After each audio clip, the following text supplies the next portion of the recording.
Oh, hello, friends. It's another edition of Ryan and Ryan on Afterburner, where we made history tonight, friends.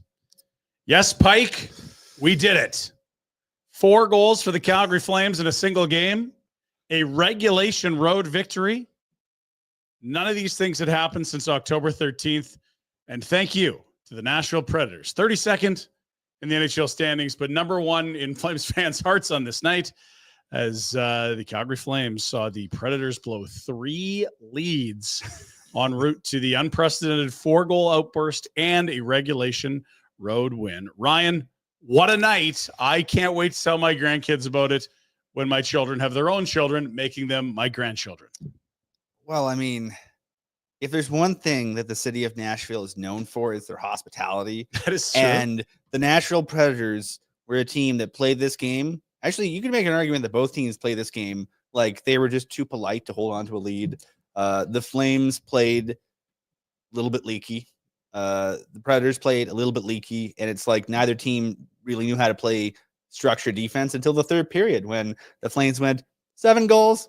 That's enough, guys. That's enough. That's enough. Let's lock this thing down. Oh. 7. I need to sit down. I need a glass. 7 goals in one game. 7 goals in one game. 4 for our guys.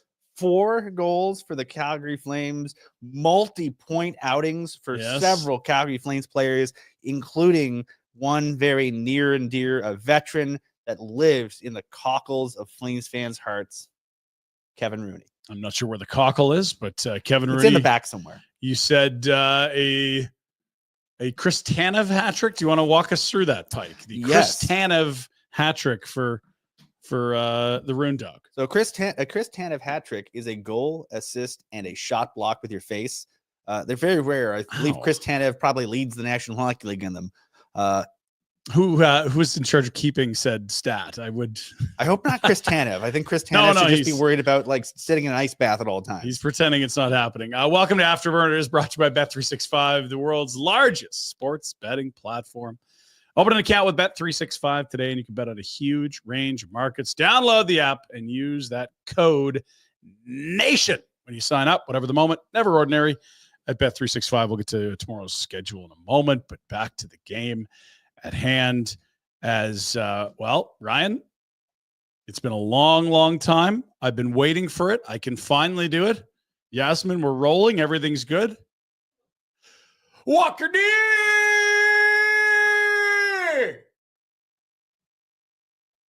That was some vintage Walker Duehr.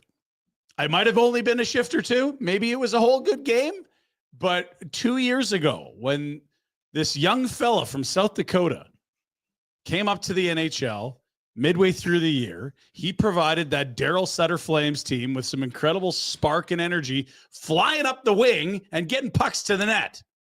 Yasmin, if we could please, I would love to see the Walker Duehr setup, the 2-2 goal, as it has been some time since I think he's played very well in the American League. The stats are very nice. You've said complimentary things. He's been excellent. Good to see that play from Walker Duehr. I mean, you're hoping that some of your gentlemen, particularly on one-way contracts in the A, can carry the mail. And the problem for a lot of these guys is, we've seen how many very good veteran AHLers go up and go back down. I'm going to make sure my hand gestures are in camera. Yeah, they are. Okay, good. I don't want to pick on Dryden Hunt, but Dryden Hunt is sort of a lifetime quad A guy because he's never really been able to figure out how to be as effective in the NHL regularly as he is in the AHL. Walker Duehr, we'll see, but this was a damn good Walker Duehr game.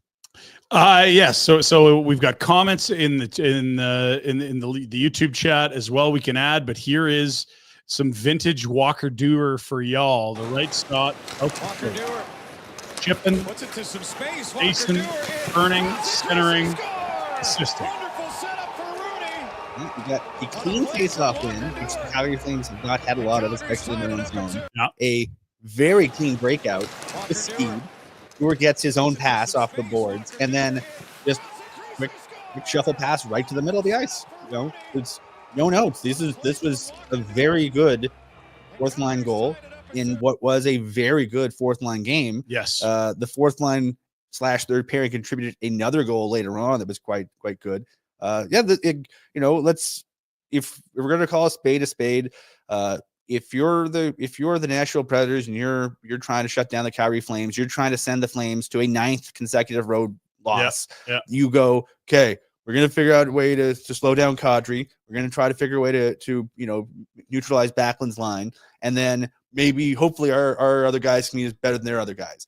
Tonight, the Flames depth players were better than Nashville's depth players. Right. And, the Flames are back above the playoff cut line by points because they managed to get a little bit more out of their depth guys. Yeah, and it's interesting because we spent all morning on the main show talking about the big guns, Marchessault, Forsberg, Stamkos, a little less so Brady Shea, certainly Roman Josi, who left this game. I don't know that he did return after leaving after the first period. I will check with my network of contacts. Thank you. I appreciate that. But they were good tonight. The Nashville top guns created chances. You saw it early. Marchessault from Forsberg and Stamkos. Then their third goal of the game, Marchessault from Forsberg. Stamkos had some chances late as well. I didn't mind those big money guys. And it's funny. The one thing Nashville's good at, and we mentioned it on the show, it's the number one penalty kill in the NHL. Maybe the biggest feather in the cap of the Calgary Flames is they got a power play goal on this Nashville penalty kill. They had, not a plethora of chances. I want to make sure I'm accurate here. 1 for 2 on power plays, and it turned out to be a pivotal moment. Let's get to the game-winning goal here. And Josi did not return, according to Predators PR. And it didn't seem like he was going to. He missed the whole second period. So Yasmin, the fourth goal, I'm sorry I'm jumping around on you here. This is the game winner. It's all set up before you press play here. Mark Jankowski, there's a penalty, and I know on the broadcast they're trying to sort it out. I think they went to commercial break and came back before they figured out exactly what was going on. That might actually have been the penalty in the third. But point being, there was a penalty, and it led to an impactful play. Yeah, Alex Dowdy from the Nashville Tennessean, which is a fantastic name for a newspaper, noted that I think he caught it on replays on the in-house feed in Nashville. Apparently, Mark Jankowski had a bit of potty mouth and got teed up for chirping the referees from the bench. And so a fourth liner, or a guy who's been in and out of the lineup pretty much his entire tenure with the Predators, gets teed up, and it leads to this pivotal moment in the game. Stick handling, dozen seconds left on the Calgary power play. They want a shot. There he stops, puts it on, deflected. They score! Huberdeau! Power play goal, and Calgary has a 4-3 lead. A lot to like there. If you're a Flames fan, it's late in the power play. It is a power play goal against the best penalty kill in the league, as awkward as that sounds when you're talking about the team in last place. But I will say, it might be the personnel that's more inspiring here. You get Zeri fighting through some contact there to make sure that shot gets off. You get a tip from Matthew Coronado in front, and that allows the easy loose change to be cashed by team-leading goal scorer Jonathan Huberdeau, question mark? First player to double digits? 10 goals. Question mark. And career high? Question mark? You hear the intonation of my voice? I don't know that he's been a 30-goal guy. You could go check. He might have been that year. He had 115 points, but again, that was all assists. It was a ton of assists. And so I'm wondering if he were to get to 30, would that be career high? I'm kind of just eyeballing it. You're around the 1/3 mark of the season, maybe a game or two past, but Jonathan Huberdeau is not getting a lot of assists. He is scoring a lot of goals. He has scored 30 goals twice. He actually did have 30 goals, both in the 18-19 season and the season where he set the all-time single season record for assists by a left wing. How many did he have in each? 30. On the button? On the button. So he's never had 31. He's had 30 twice. All right. It's happened before. It might happen again. He's been quite interesting. But he's on pace to maybe flirt with that again. I'll tell you something interesting. So I went to a here's the kids. If you're ever looking for stories, just go to the rink. I went to the rink on Saturday to check out the Wranglers game, and they won, and hooray. Doing a lot of that, by the way. They're when you're first place, you get first place by winning a lot.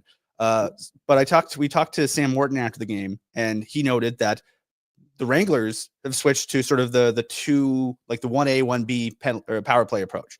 And so the Flames, they both did it about the same time for about the same reason, completely independently of each other. And since then, both teams have doubled their power play percentage. Okay, so talk to me like I'm stupid, or acknowledge that I am. When you say a 1A, 1B power play, rather than putting your most dangerous 5 players on one unit, you're sort of spreading amongst 2? Yeah, like, for example, the Flames have Kadri on one unit. They have Huberdeau in another unit. You're Okay. not putting both your best defensemen, best everything on one unit. You're sort Right. of spreading it out and putting them against each other, try to create some competition. Sure. So if one gets rolling, you give them a little more ice. Also, rather than getting a second power play unit with the likes of Coleman and Backlund, who are better served on the other special teams unit, you have a little more skill on the second unit. I don't mind that. Okay. Exactly. So both the Wranglers and the Flames have moved to this in recent days, you're saying? Completely independently of each other. Okay. And they've both doubled. They both had about a 14% power play percentage before, and then they're up to 29/30. So for the Flames, it would have been before that road trip, because they had a very successful run on that road trip. It was a miserable road trip, one of a possible 8 points, but they did click it around 27.5%. I believe it was the first game back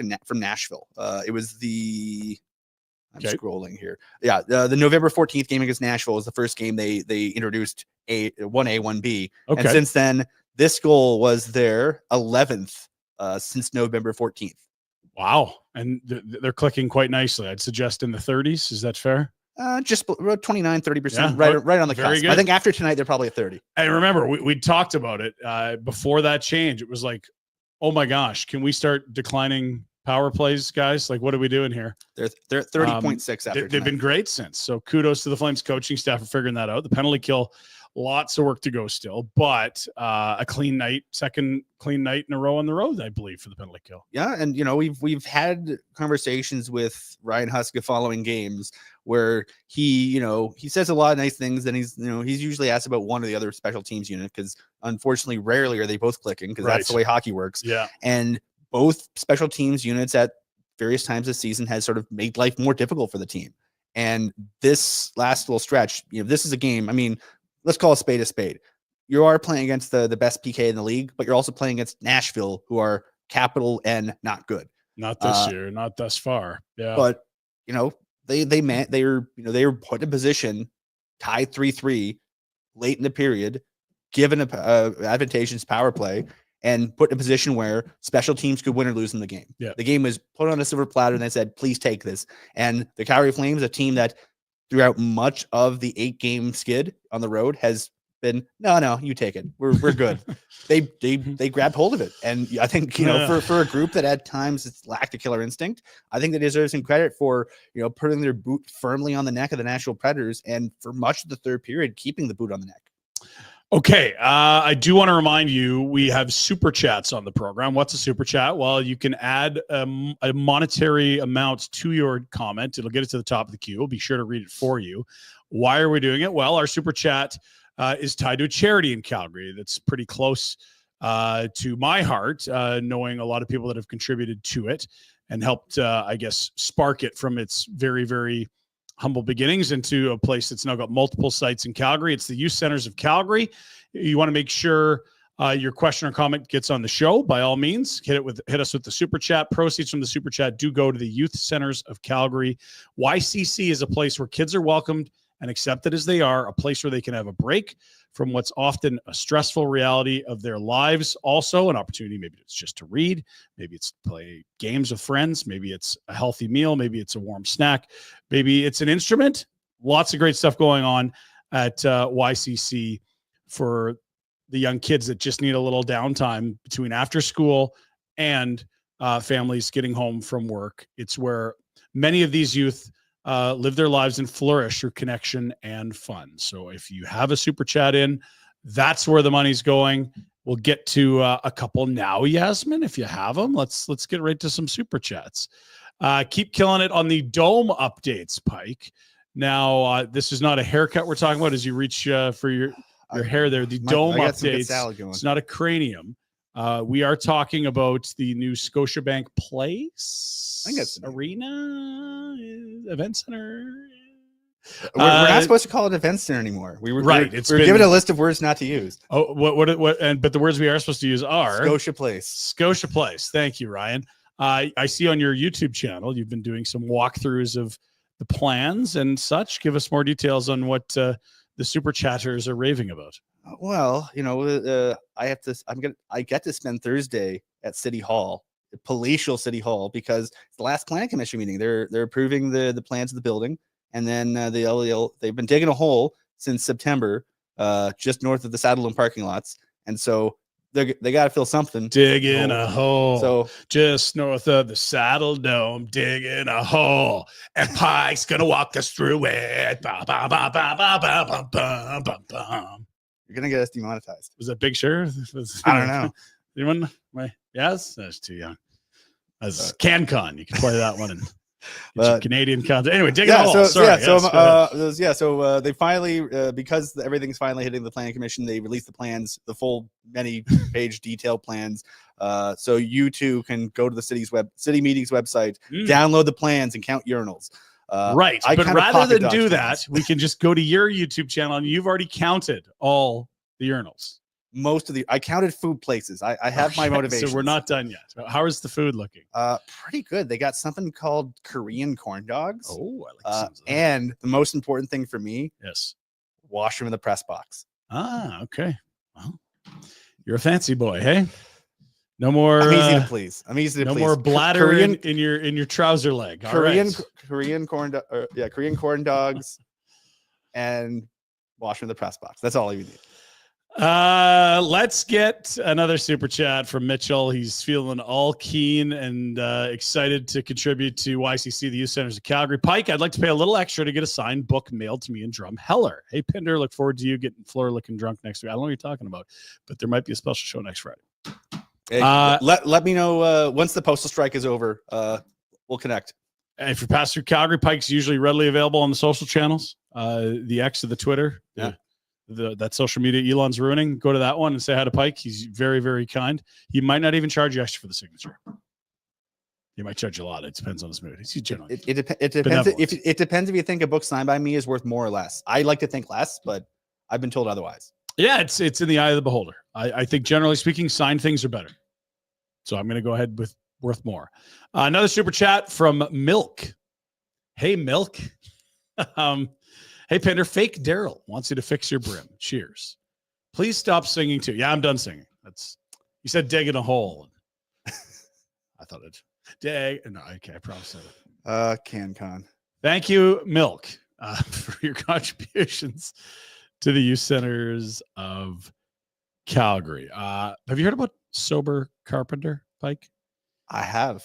Because you know what? I enjoy beer, but there are times in my life I'm like, damn, I'd like the taste of a beer without the actual, alcoholic content. And that's where Sober Carpenter comes into play. It's craft beer reimagined. This year, Sober Carpenter celebrates 5 years of brewing award-winning non-alcoholic craft beer, from hoppy IPAs to rich Irish reds. They've got the flavor without the buzz. Find Sober Carpenter at Sobeys and Loblaws, or delivered straight to your door at sobercarpenter.com. You know that grocery store like a block away from here? They have it there. I saw it. I was like, we need to buy some of these for the set. Not listening. It's okay. Cheers to 5 years of staying true to the craft. Sober Carpenter, crafted for those who sip differently. Okay. You've been researching how many urinals? More than the Saddle Dome. That's a good thing. I tease. Where would you like to go next on this game, this record-setting 4 goals in one night contest for the Flames? On the road, a regulation win. We already covered the historical 4th goal. Yep. What do we got? Are we going to talk about? Let's walk through the 2 we haven't talked about. So we haven't seen the 1-1 goal. We haven't seen the 3-3 goal. And it is of note, we said it right off the top, the Flames are down 1-0. The Flames are down 2-1. The Flames are down 3-2. There's 3 deficits they did erase, which kudos to the Flames. Also, Nashville. Oof. It's a rough look right now. You can only hold off an offensive powerhouse for so long before they break through. Wasn't the angle I was taking, but I appreciate the positivity. Pike. Let's start with the first goal of the game, if you don't mind, Yasmin. Is some people were very pro Pospisil in the comments tonight, and I think rightfully so. Credited with 6 hits. Pospisil, a big one, going to the net, as we like to see. Right? That's where good things happen. Great things happen. First goal, yes. Here we stalling for time. Go. A good rush chance. Cougars have numbers back. Reverse angle. That leaves it open. And this was interesting At first glance, I'm like, yeah, that's probably going to get challenged. But when you see it from that angle, the puck is still loose, as we've talked about in the last week on this program. That changes things. Oh, yes. And the nice thing is you can see it on the angles they have there. So Saros never actually has the puck. And neither Pospisil nor the gentleman that Pospisil was barreling into touched Saros. So the puck was behind him and on its way in the net before Pospisil propelled anyone. So, I mean, letter of the law. I mean, puck's in there. You're allowed to go in after it. Yeah. It's he does barrel in at high velocity, and the traditional angle, you're like, oh, like Saros, it's somewhere in his equipment. You can't do that. To steal a phrase from our friend and colleague Jeff Merrick, if you're in the blue, it's on you. But he went to the blue after the puck was there, so it's fine. Yeah, and I'm glad it stood. Nashville obviously felt the same way. They did not risk awarding a man advantage or by challenging the call. So that was the 1-1 goal. We showed you the Rooney vintage Walker Duehr setup that made it 2-2. The third deficit they erased, first of the year. Young Rhett on the score sheet in the goal column as Braden Pahal. What a waiver claim he has been for the Calgary Flames since arriving via, what is it, a $5,000 fee? Something like that. From the Vegas Golden Knights. Pelche and Rooney drawing helpers on this third game-tying goal. In Pahal's first full season is a National Hockey League regular. And Jason, you know how many players have missed games due to scratches, injuries, illness, whatever, since he arrived? Almost all of them. He's one of the handful of players that just stays in the lineup because he's a metronome. You know who he reminds me of is Dennis Gilbert a bit, but I just like his play a little more. He's a little steadier. He might not be as keen to drop the mitts, and he's a right shot. I always thought Gilbert was a nice sort of 7 option, but Pahal's proven to be just a little bit more functional, and he's the only guy that's been a constant on that third pair. They've rotated Barry and Bean and Hanley and even Miramanov for very small junctures. Like, he's been the immovable object. The right side of the third pair has been Braden Pahal. Yeah, I mean, it's there's 2 guys in the blue line. I think they'd be thinking about giving deals to, not long deals, but longer than they have because they're both on expiring deals. But there's 2 pending RFAs in the blue line, Kevin Bahl and Braden Pahal. Okay. And both, well, Bahl not so much the last couple of games. We'll call a mulligan on them. But for the most part, this season, both those guys have been like, smooth and steady, not a lot of wavering in their game. Yeah. And, for defensemen, you just want to not notice them. And I go weeks at a time without noticing Pahal, and then he makes a nice big hit or scores a goal, and you go, oh, okay. That sounds nice. Bonus. He's making how much? It's gravy. He's making league minimum. He's making considerably like half of what Jake Bean's making. He's making $1 million less than Jake Bean. That's impressive, and he's been the better of the two. Not to take any runs at Bean so much as to compliment what we've seen from Paul. Do we have that third goal? Let's check it out. Yes. In the meantime, the Flames trying to even this game. Rooney drops it back. Pahal some room. His shot scores. That puck is in, and Pahal knows it. Braden Pahal is first. It does look like Saros has a tough time seeing this. Is it Shen that's standing in front of him? As you look at the replay here, it's a big man in yellow. As Pahal sort of bobbles a bit and then walks in. There's a lot of bodies in front of Saros, including Walker Duehr, who picked up his line mates' assists on the play, Pelche and Rooney. What have you made of Pelche since he's returned from the American League? I know that was a very big, dramatic thing because we knew he required waivers this year. Camp was good, not great. Hanzik was clearly feeling it, although we knew he wasn't necessarily in pen for the full season at the NHL level. And it did mean that any team could have him for free. I'm sure it was a blow to the ego. Essentially a point per game player in the American League. Now back, what have you made of it? Well, I mean, he's been noticeable for positive reasons. He scored his first goal in the Saddle Dome as an NHLer, as some roving reporter asked him about after his last game at the Saddle Dome. He's been noticeable. He's using his speed. He's killing penalties. Did you just allude to yourself as the roving reporter that did that? Answer that. I can neither confirm nor did that. But just for a guy that I think yes, the thing I think the big challenge for a lot of players is that you sort of get gun shy when you get an injury, when you get a blow to the ego, and you get sent down, and you sort of you get in your own head a bit. And then the biggest compliment I can pay to his game is he's doing the things now that made him so effective in the American Hockey League.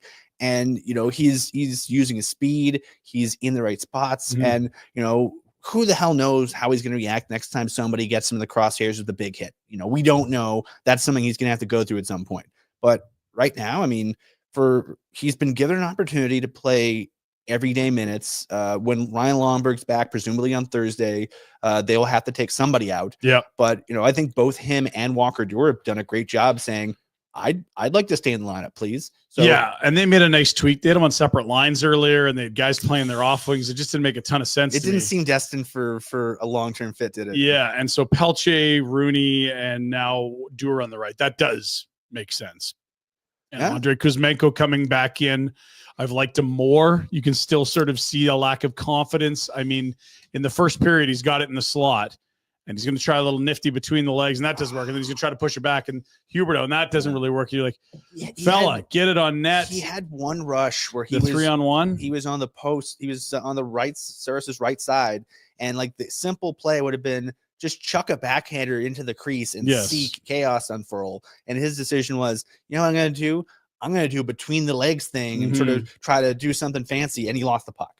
And that's one kind of thing where, like, he's so good and he can be so good, but you don't, what's the old saying? And when the only tool you have is a hammer, every problem looks like a nail. Right now, all he can think of is, I got to do something dazzling so I stay in the lineup rather than, I'd say he needs a bit of Walker Duehr in his game where Walker Duehr does straight absolutely nothing speed. Fancy, but he's so good at not being fancy that it elevates the parts of his game that need elevating. And if for Kuzmenko, just settle for chucking ugly things at net and hoping it goes through. I mean, do you think Nazem Kadri on that first goal was like, man, you know what, this is going to go on Sports Center? No, he's just like, I'm just going to put on net and maybe he'll get a rebound. Yeah. Maybe he'll be distracted. Maybe I'll catch him off guard because he's not expecting me to shoot from this damn far out. And it went in. So I think Kuzmenko just needs to be a bit simpler because, yeah, he's fighting it. You can see it. He wants it. I don't think it's a lack of want. But to your point, if you're a hammer and everything, he sees a nail. Okay, like I think it's more like I think Kuzmenko imagines his jersey has sequins on it, but it doesn't have to be a Vegas show every night, right? Like we can make some simple plays here.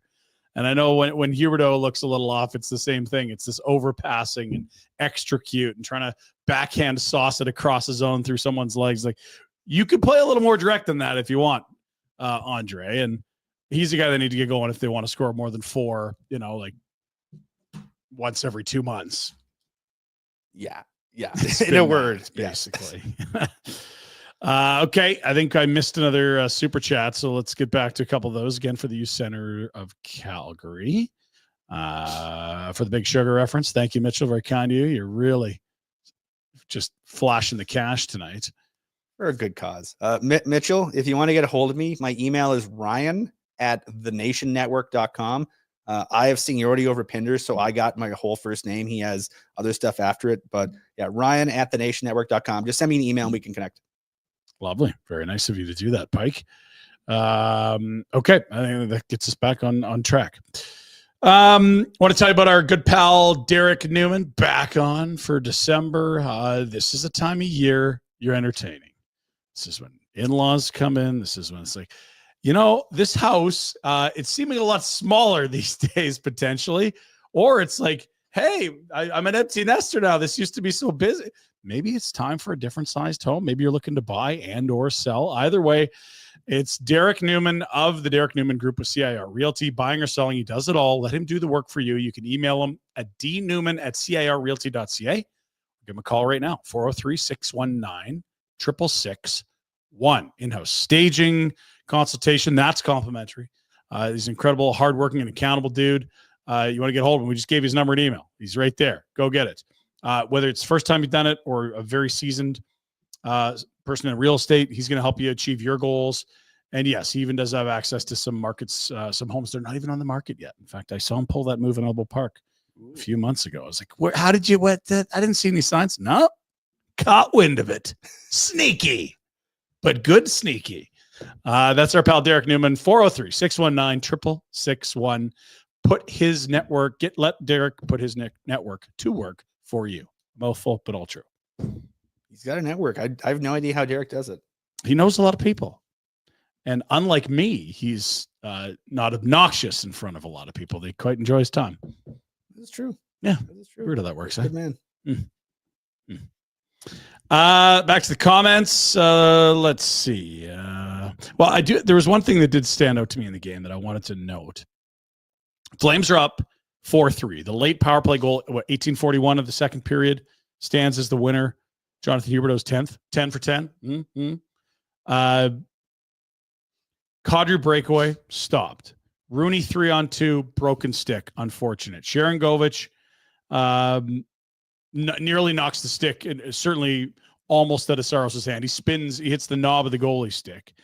And then there's the Nazem Kadri 3-on-1, where eventually it's Coronado stopped. They had a lot of chances, and I mean a lot of chances to make this a little easier than it was at the end, because Nashville had that thing spinning for the final minute like you knew they would when they pulled Saros for the extra attacker. I understand that this team isn't in win now mode and a quote unquote capital C Cup contender, but you could see that a seasoned team had a chance to stomp down on the neck of a vulnerable foe, and this team didn't do it in the third. They survive it, but there was an odor of overtime in the room I was watching the game. It was a waft. I mean, of overtime. First of all, Dean wasn't working this game, That's so true. The overtime wasn't really a thing we were worried about. Yeah.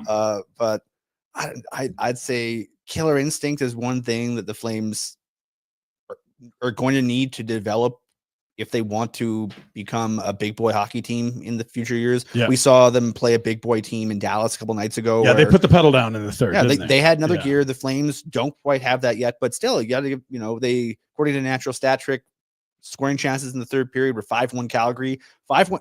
In the last two periods, scoring chances are 20-3. High danger chances were 7-2.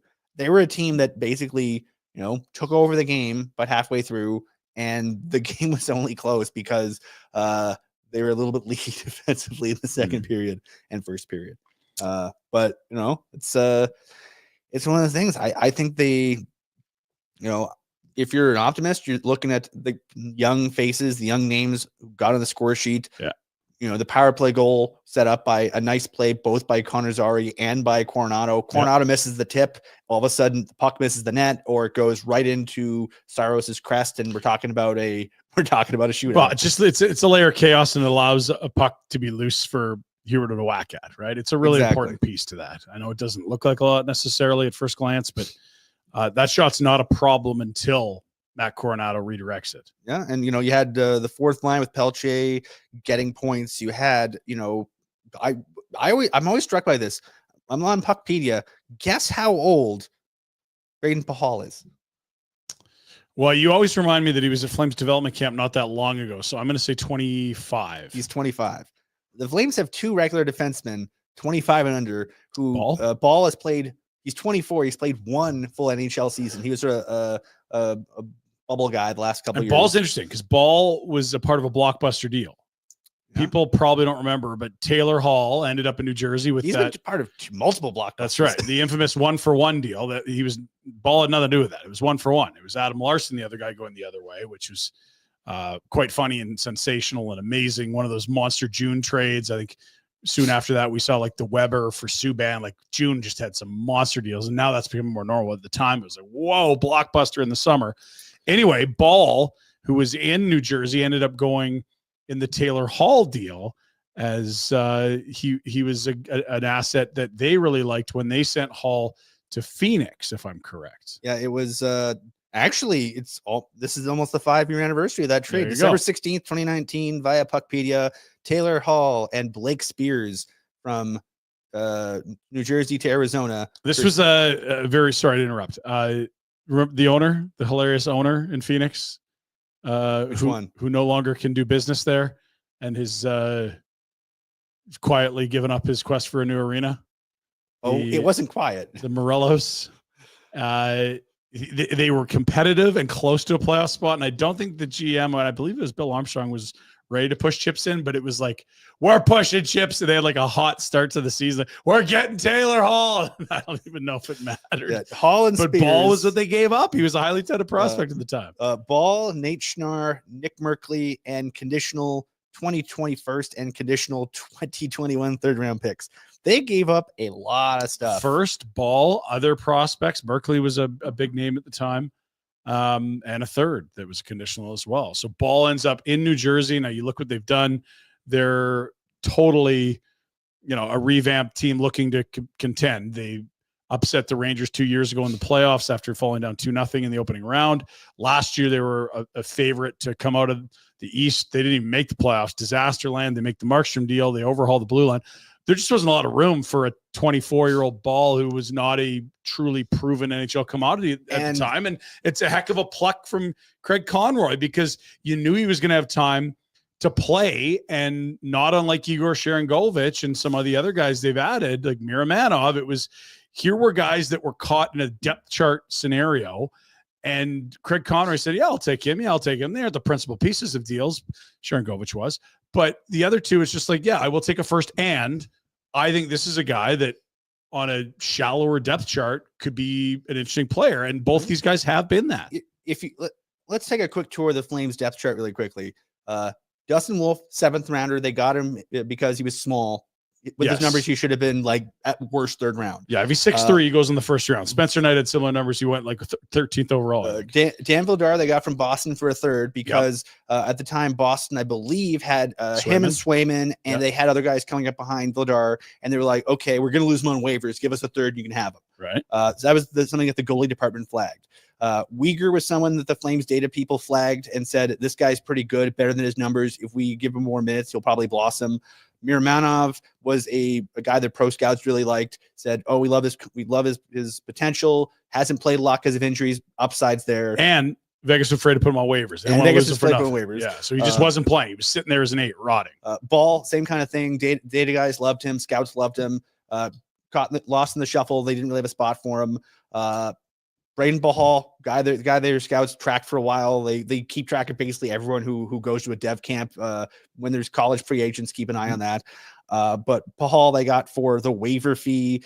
They got Walker Duehr as a college free agent with a very little downside because it's a college free agent, and worst case they turn into good AHLers, and you need those.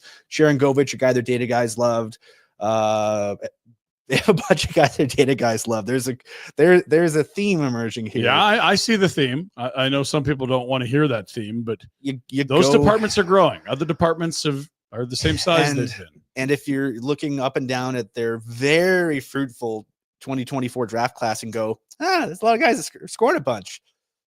Yeah, there's a lot of guys that are scoring a bunch, and some guys that might sign before the end of the year because there's contractual benefits to everybody. This is Misa you're speaking of. Yeah, Misa is an 05. They've already signed Basha. I imagine Jacob Battaglia will get a contract very soon.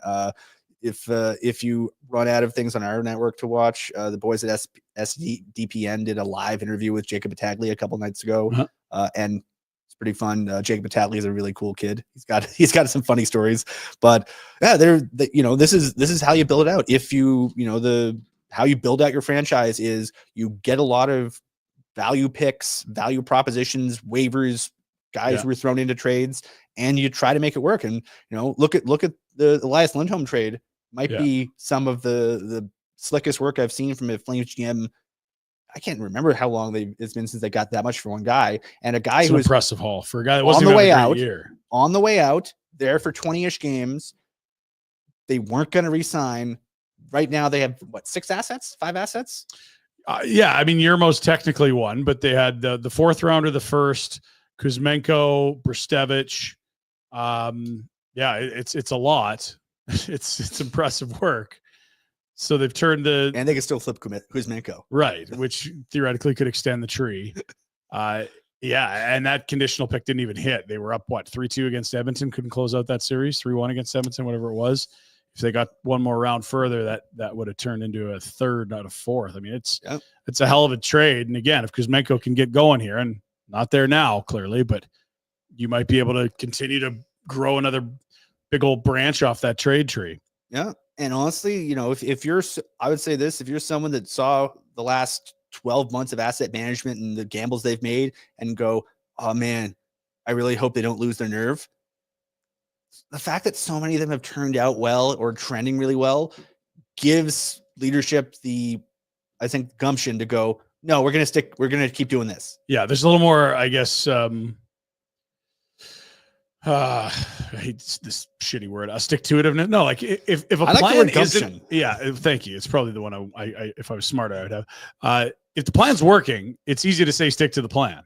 If people have doubts in the plan, it's like, shit, we need a better plan. Well, no, like when you look at what they've done in the draft in the last couple of years and most of these trades, I still think you would have wished you got more for Tanev, but that was its own thing. I mean, how many times did he go down the tunnel and we were all grimacing like, oh my gosh. Every time he went down the tunnel, the pick got 20 picks worse.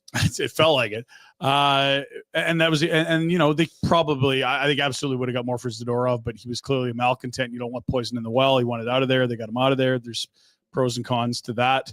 But yeah, I think they did really well in their last Lindholm deal, and we'll see where Vegas is at next year. It's an unprotected first, and I mean, crazier things have happened. As much as we could probably grimace about the Tanev return, they got Grushnikov and Jacob Battaglia.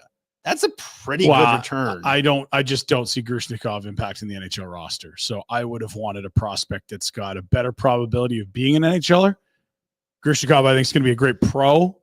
I just don't really see the pathway to NHL minutes.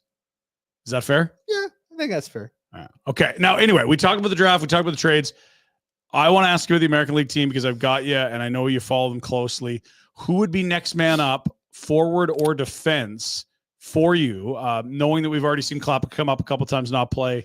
Hunt's come up and done his Hunt thing, but there's a nice little heater that's been put together by one of the Flames prospects that had a really nice finish to last season. Oh, you mean Mr. 13 point? Actually, they're playing right now. Let me update the numbers for you. Please do. Was it 11 points last 10 games? It was 13 and 13, and he has another goal tonight. So, 14 points in 14 games for William Stromgren.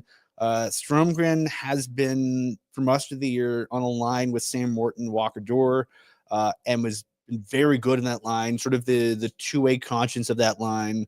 And the best thing I can say about him is they said, hey, can you replace Jacob Pelche at short notice on this top line? And he kept doing this thing. Like, he's not really changing his game.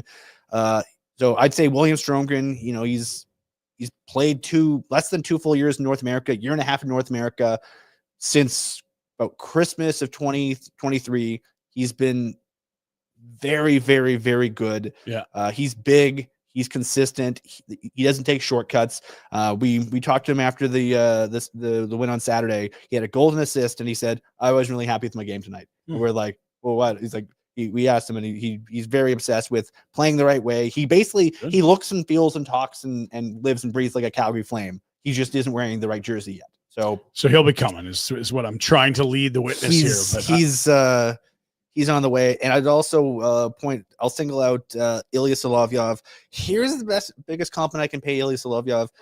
He is on a defensive pairing with Yoni Yermo, who began their partnership with 0 AHL games, and they have been perfectly adequate, and Solovyov keeps putting up points. That's a security blanket type player, because Yermo can be an adventure. We saw it in Penticton. He's been in the coast a fair amount this year. Yeah. So I mean, it's if you want to have, like, we saw this with Chris Tanev when he was with the organization. If you had a wild stallion, you need to have a security blanket for. Oliver Shillington's a good example. Shillington's best hockey of his career by far was playing with number 8, and coincidentally, Ilya Solovyov wears number 8 for the Wranglers. And no matter who you put with Ilya Solovyov, they look good too. Maybe it's the jersey number. I don't know. Big left shot guy, huge body, strong defensively, nice partner to go put with offense. They've got a lot of right shot offensive guys, and he's a guy in the system. Brstevich, he's a lefty. You can play either side. Yeah, he's a meat and potatoes, no flash defenseman, but he's so good at not being flashy that it allows everybody with him to do the thing. Peric, Brstevich, and I want to say who's the other defenseman they got in round 3 or 4? Muse? Yeah, Henry Muse is the right shot as well. Am I right? I think so. Yeah, I gotta look at my list, but that sounds right. That's a pretty nice stable to have behind Bahl, who's the right shot guy that they like. Behind Rasmus Anderson's a right shot. Miramanov, we'll see, he's a righty. And they've even got Uyghur playing the left, and he's a righty. I mean, this organization has got so many right shot D all of a sudden. I mean, I think he's probably added 4 in the last 12 months. You know what they need to get? They need to get some centers. Do need some centers. Craig. Come on, Craig. We know you're listening. And Hunter Brstevich, what, 4-game assist streak heading into tonight as well? Yes. And I believe update that because it is 5. All right. 5 assists in 5 Are they games. pounding Manitoba tonight? What's going on there? It is, as of right now, 6-1. Oh, yeah. Point night. Love to see that. Okay. That's our little sidetrack. Anytime I get Pike, I want to dive into the system because you're so exceptional at covering all that. FlamesNation.ca for all that stuff. Pike also, if you do want to get a signed copy of the book, Jan 7, we're heading back to Richmond's Pub. Now, you know Richmond's Pub. It's close to Pike's house. I would call it stumbling distance, so I don't believe you stumble. That would be distance from my house is the stumbling distance. The Heart of Glamorgan. Saunter. It's sauntering distance for Pike. Not far from the Ball Diamonds, where you come and watch my boys play baseball in the spring. You great friend, you. And all occasionally I heckle them if they swing at things they shouldn't be swinging at. But you're always kind. Your boys have good strike zone. It goes right through the wickets. You're like, I like the effort there. I'm like, Pike, you're being too nice. They totally blew it. That's it. You're doing laps of the field again. Either way, it's Richmond's Pub in the Heart of Glamorgan. Live Afterburner, Jan 7. It's a late game. I believe it's the Ducks, who have 2 of the more feared hitters and physical defensemen in the game in Ball of Muck Radko Gudas and absolute wrecking ball Jacob Trouba. That is Captain Radko Gudas to you, sir. Wow, and it's Captain Jacob Trouba as well to you, sir. It's what he's done for the last half decade in New York. That's Anaheim intrigues me. There's lots of pieces there. The goaltender Dostal's been really good. They've got all these young forwards. They finally got, I think, their leader here in terms of not a mid-30s Kunitz Gudas, but okay, Trouba's done it in the biggest market in the NHL. It's impressive that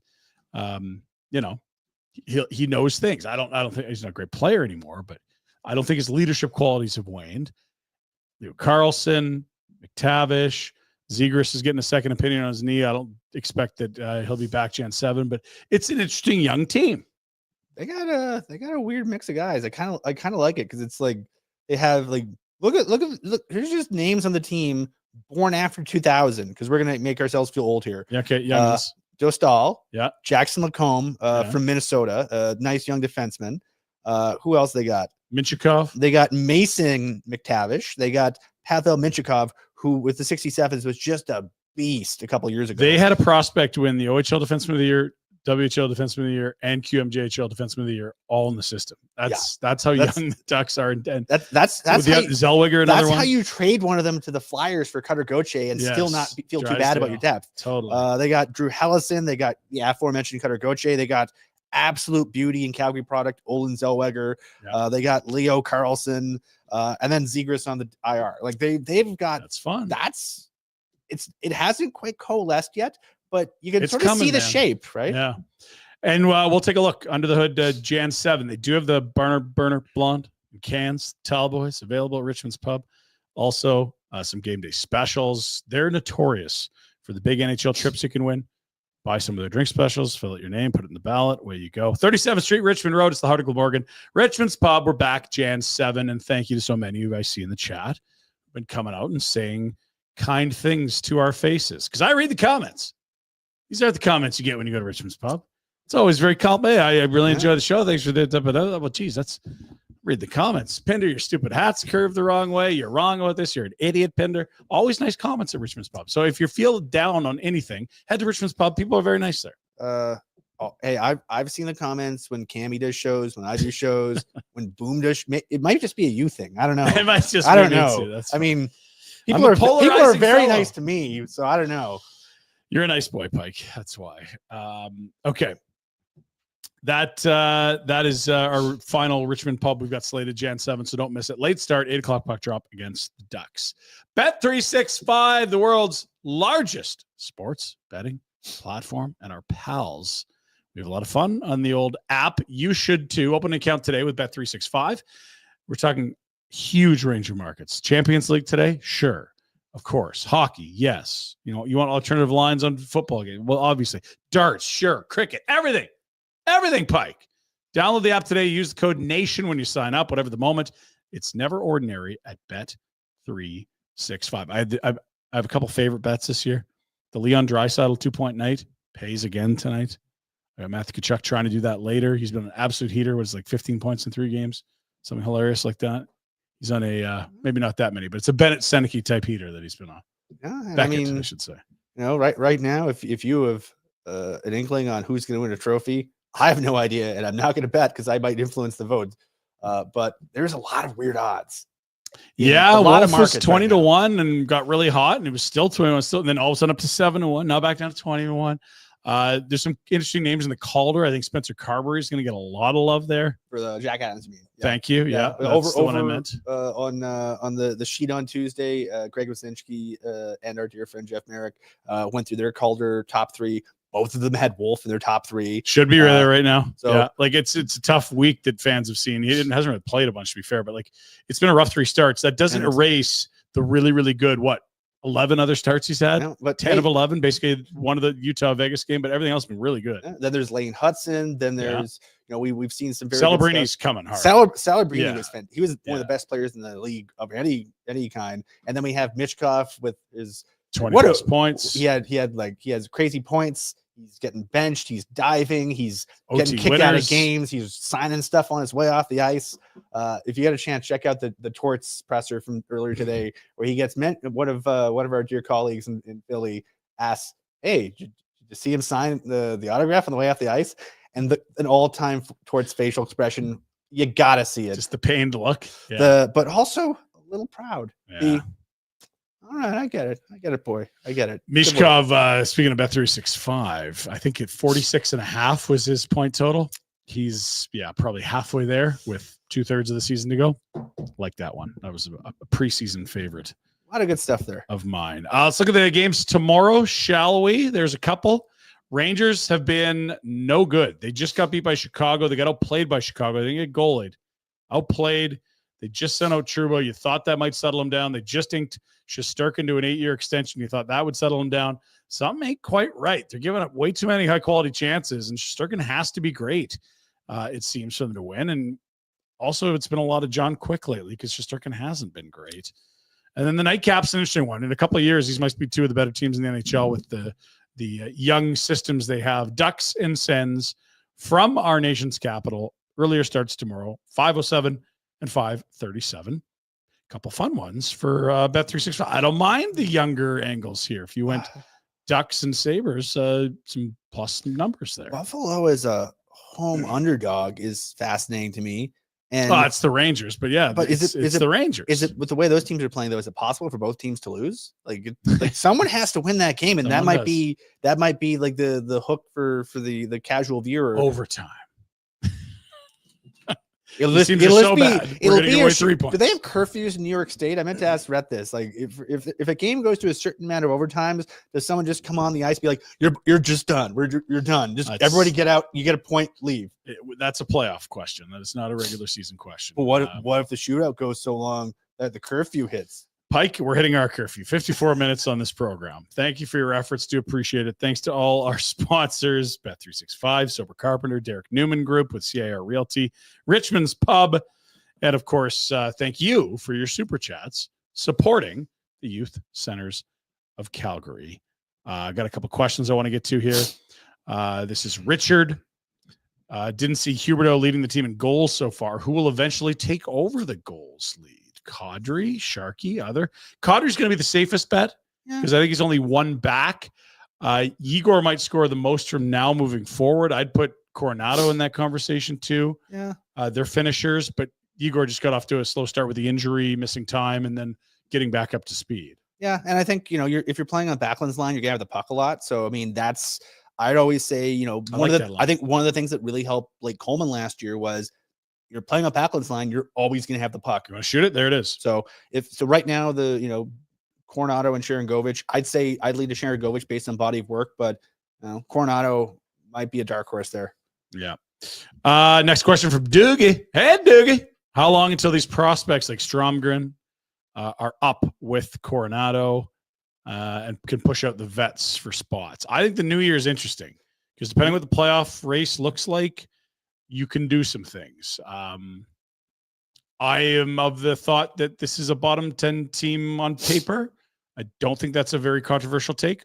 On the ice, there's more of a debate to be made. Yeah. But if it does come to fruition that this team is around the bottom 10, I don't think the general manager is going to be shy about getting a look at the aforementioned Solovyov, Brstevich, Stromgrens of the world. I would say, thinking out loud, assuming there's no injuries or trades, keep an eye out for the end of December. Pelche and Duehr are both waiver eligible, and since they cleared waivers at the beginning of the season, they could be on the roster for 30 days or 10 games, and 30 games or 10 days will be almost up by about the end of December. So you pretty much have to decide, much like they had to do with for the rest of the year, or do we want to risk you losing you? Now, Walker Duehr, I don't think that's an extremely tough decision at this point. It's a more challenging discussion for Pelche because he hasn't looked out of place since coming back. Yeah, and if you're thinking, they did this last year, late in guys' 30-day windows. We don't want to lose the flexibility. We like this guy. You might want to leave a little bit of time on the clock. So I'd say almost for Duehr in particular, I'd say you might want to have a good idea before Christmas because you're on that road trip starting on the 28th after Christmas, and you kind of want to know if you're keeping him by about then. And if anyone goes down, I would think that Stromgren's the first guy up. That's exciting. I like to hear that. He's it's a name that's interesting. He's always going to be correlated with Stankoven, the vertically challenged but immensely gifted Dallas winger.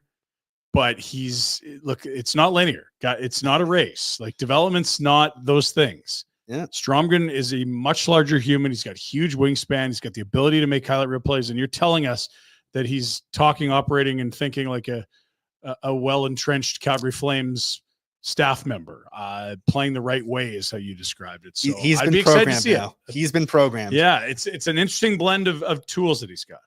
Yeah, he's speed, exciting wingspan, player. finish for his size. You can kind of see the things, especially now that the scouts fell in love with that year. Yeah. Okay. Flames win 4 goals. Regulation road win, just their second. 4 goals. First time they've done it since October 13. That was their only other regulation road win. Flames now come home for 5 in a row, Pike. It's an Atlantic Division tour for the first 4. Tampa, Florida, Ottawa. After Boston, I missed Boston in there. And then Chicago to wrap it up. So again, Tampa, Florida, Boston, Ottawa, Chicago. Those 5 games get into the Christmas break. They have a nice Christmas break this year. They don't play after the 21st until they're back on the 28th. We're off for a week. There we are. 28th, they'll head on this little mini road trip. They play San Jose, Vegas, and then back home for a New Year's Eve match against the Vancouver Canucks. First time in a long time at home against Vancouver. I think they've already played 2 on the road. Yeah, I guess Quads and I have to work New Year's Eve. Love it. I mean, it's done in enough time. You could still watch the Kevin Ball drop. It's a 7:00 start, man. Like we're gonna have to rush out of there. Thanks for being with us today. Appreciate all of you in the comments, having fun with us and, supporting what we do. We appreciate you. We thank you. Pike, thank you to you as well. Press the button. See you later.